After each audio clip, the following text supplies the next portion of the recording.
Hello. It's been a really long time since I've posted a video. COVID-19. Great experience. I say that with all sarcasm because it's really been rough. Fortunately, no one in my household has gotten ill. Knock wood. My husband and I are vaccinated, and when the boys get a little bit older, they'll be getting vaccinated too. We're still trying to figure out how we're going to do that because they're both terrified of needles. That's going to be a challenge. But I know that we're tough, we're inventive, we will find a way to make that work. On the spirituality front, life has been nothing but challenges.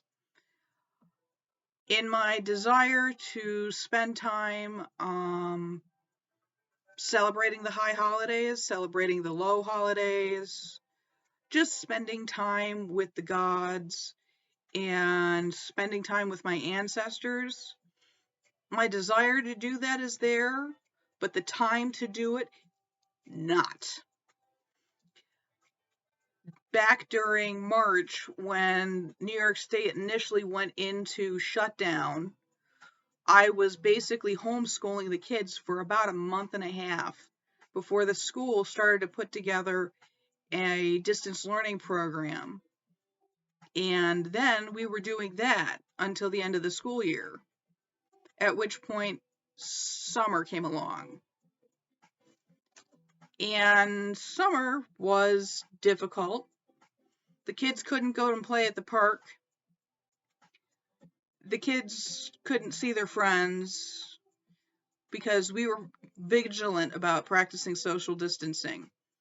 And to some extent, that didn't make a huge difference in our lives because we tend to be a little bit more socially distant from people in our community on a lot of reasons.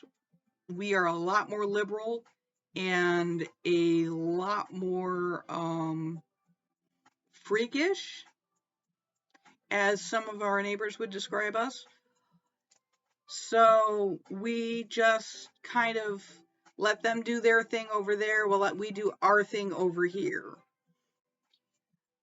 It's made the past year difficult, and having problems with depression because of the social isolation and the inability to get a hold of friends was hard on the whole family.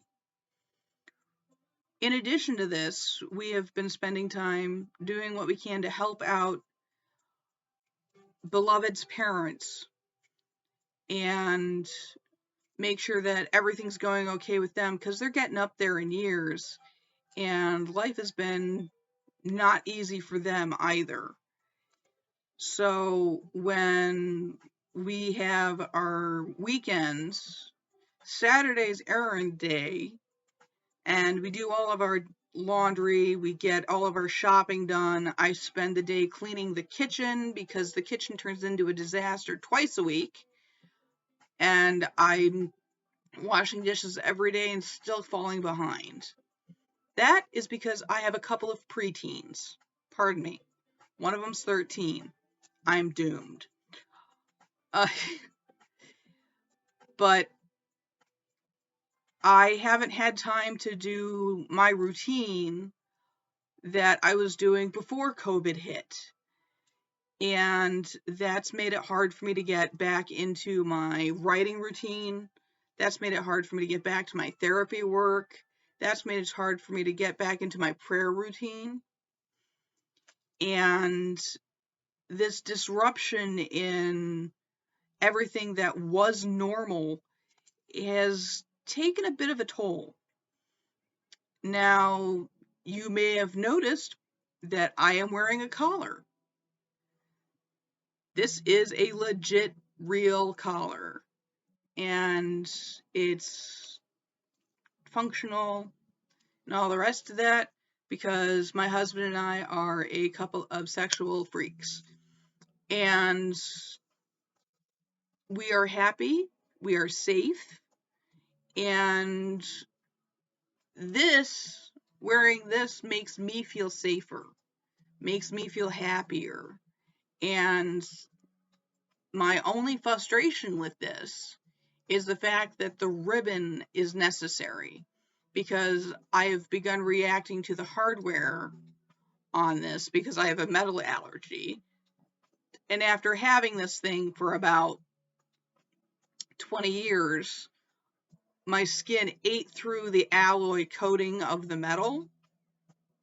And now that I'm down to the base metal, I'm reacting to it, which is very frustrating.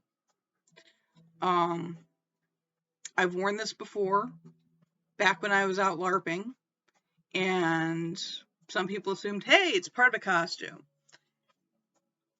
The neighbors have given me funny looks. I've had one neighbor give me a bug-eyed double take while I was standing outside doing some gardening wearing this thing.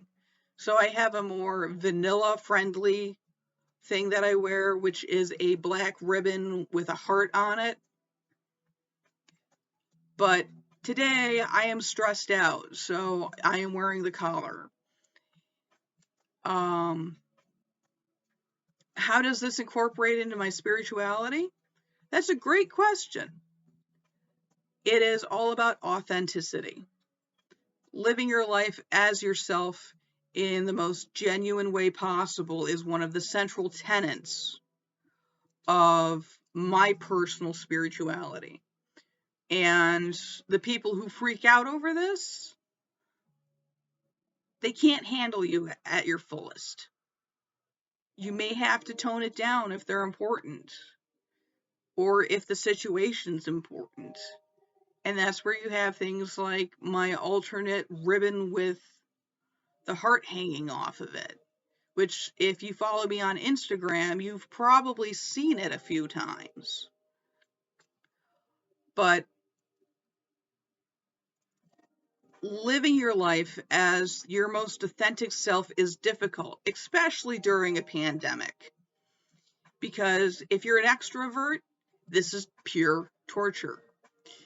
As an introvert, it's not quite so bad because I don't have to go out and deal with huge crowds because I have social phobia and I'm an introvert. But you still need that social contact, which is difficult when social distancing is necessary. Just yesterday, New York State, the state that I live in, has declared themselves to be open for business. And they're advising people who are unvaccinated to continue the safety protocols that were in place during the pause. And my family and I, because we don't know how well these vaccines work against the new variants that are showing up, are still masking up when we go out into public. We're still practicing social distancing. Some of it is out of anxiety. Hi, I have an anxiety disorder. It sucks. I don't recommend it to anyone. A negative 87 out of 10. But some of it is out of the fact that we don't want to accidentally become carriers and bring it home to our kids who are not ready to be vaccinated yet. So it makes it stressful to go out to go shopping and you see everybody around you maskless. You don't know who has taken off their mask because they're just sick of wearing masks. And it doesn't matter if they're vaccinated or unvaccinated. You can't assume they're all vaccinated because there are people who are so fed up with wearing masks and feel that their rights have been oppressed instead of embracing this as a patriotic, civic duty necessary action, like during the influenza pandemic in the early part of the 1900s.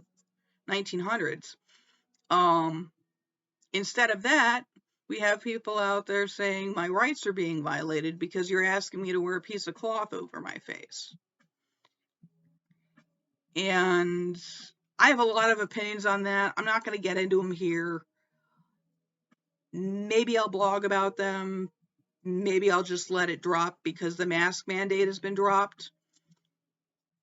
I don't know. I'm just winging it here because I really didn't have a script. I'm not sure how to wrap this up because there's a lot of stuff out there that's scary. COVID, the economic situation, the atrocities happening that Black Lives Matter is protesting, the general sense of apathy towards the insurrection that happened in January, and the rumblings that there may be another one later in the summer. These are all scary things for me. Especially because I live in what could be colloquially known as Trump country. Most of my neighbors, big Trump supporters. My husband and I are not. And when people argue the election was stolen, we're like, you're wrong. It was a free and democratic election. You gotta accept the results. That's how our country works. And again, I've got lots of opinions on that, but that's going to go up on a different blog. It's enough to say that the people around us are hostile towards us. We live in a place where there are a lot of conservative Christians who have begun proselytizing to my kids at school.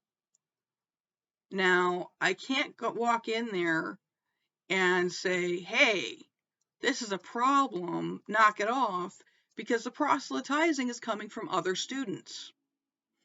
But my kids are getting harassed because they're not Christian. I went through that. I had people try to literally light me on fire because I wasn't Christian. I got even with them, but that's a different story for another day. I've been subjected to bullying for not being Christian. From basically as soon as I entered into the public school system. And it hasn't stopped. This pendant with Frere on it, most people think, oh, that's just pretty because you're Celtic. And I'm like, no, but you can think that if you want. When I wear my pentacle, I get a lot of hostile looks. When I cover my hair in a method that's more elaborate than a snood or a cap, I get hostile looks. I've actually had people say behind my back that I am forgive my language, this is what they literally said, that I am a sand nigger lover. I hate racists. It took everything in me not to turn around and punch them in the middle of Walmart. Because assault versus somebody just being an ass, you don't want to get arrested for assault, even though what the other person's saying is so completely repulsive. I've had people tell me go back home when I am wearing scarves in a style that is something other than a bandana. And I'm like, I live here. I've lived here my entire life. And yet, for some reason, I've gotten this response from neighbors. Neighbors who initially were like, oh, hi, welcome to the neighborhood. How you doing? and they put on this face of being pleasant and friendly, and then you get underneath the surface and you find out they're pretty ugly people. So my comfort object is going to ruffle some feathers. The fact that my clothing style has changed is going to ruffle some feathers, because I've been moving away from looking like a stereotypical middle-aged mom. I am moving into a goth style with accents of color, because this makes me feel happy. This makes me feel authentic. And this was something I wasn't permitted to do when I was younger. Pardon me, little bit of distraction. If you can't take the time that you had during the pandemic to just be yourself without the stressors of social expectations all around you because of social distancing, then it's going to be really difficult for you to do that and be true to yourself as you move forward. This goal is at the heart of my spirituality. Be true to yourself. Know thyself. And I can tell you right now that everywhere I turn, when it comes to looking at my spiritual life, I am finding signs saying I'm on the right path. When I feel more comfortable in who I am, when I find it easier to express myself, when I feel braver despite my anxiety disorder, these are all signs that I am doing the right thing.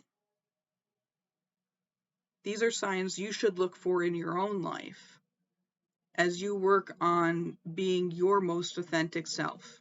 Because what the world needs most right now, aside from a cure for the pandemic, aside from a cure for the social problems that we have going on, is for you to be your most authentic self. Because we need you as you are, because you are precious, you are valuable, you are worthy of love. And the diversity that comes from everyone being who they are is what makes the world a better place and helps us all to thrive. I'm sorry I rambled. I apologize for a lack of a transcript. I will try to do better next week. Thank you for your time. Thank you for your patience, and thank you for your viewership.